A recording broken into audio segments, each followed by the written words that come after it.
Right guys and girls, I'm Obsidian Ant and welcome back to Elite Dangerous. Today Frontier announced the release date for the January update, which is going to take place on the 14th of January, so just 1 week away.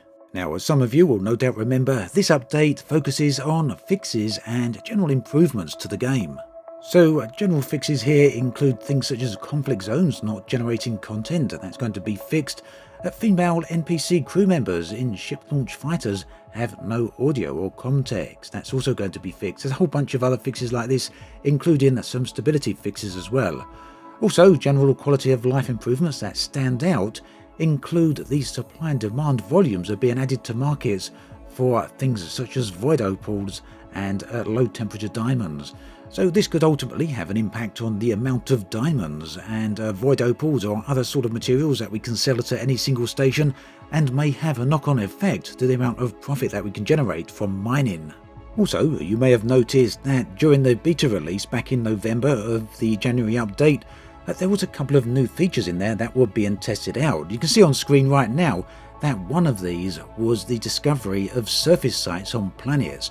And we can expect Frontier to clarify exactly what's going to happen with this in the patch notes for the January update, which we should see pretty soon.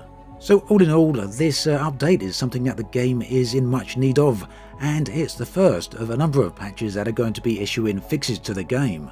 Now, Frontier also reiterated today that the first half of this year, the updates are going to be focused exclusively on fixing as many bugs as possible, as well as the upcoming release of fleet carriers, which will be occurring later this year.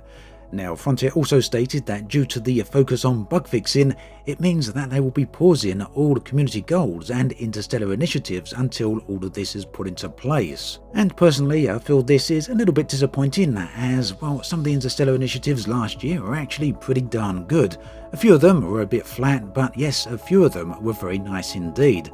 So it's going to be a shame to see these all put on hold, albeit if it's just temporarily.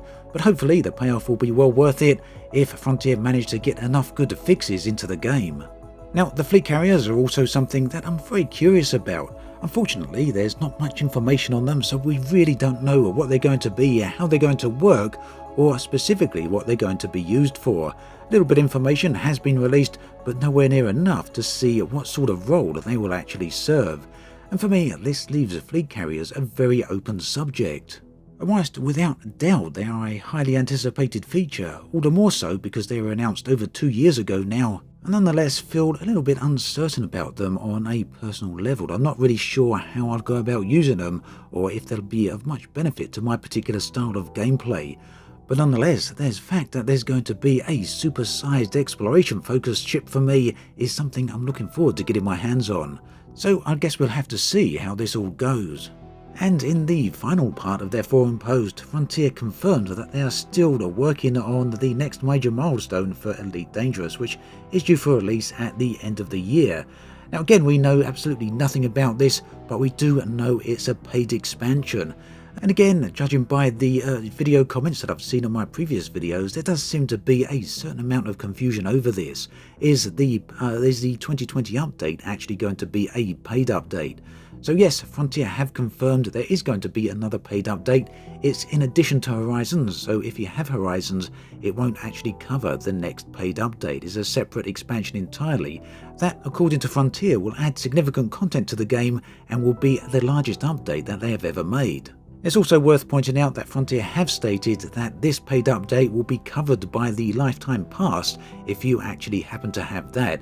And do keep in mind that the Lifetime Pass and the Season Pass are two separate things. But basically, if you do have the Lifetime Pass, then you won't have to actually pay for the next update, as it's already included in your previous purchase. So then, that's pretty much how things stand here at the start of January 2020. And I really do want to take a moment to just point out I have seen all the comments in my videos, or my Elite Dangerous videos, over the recent weeks and months.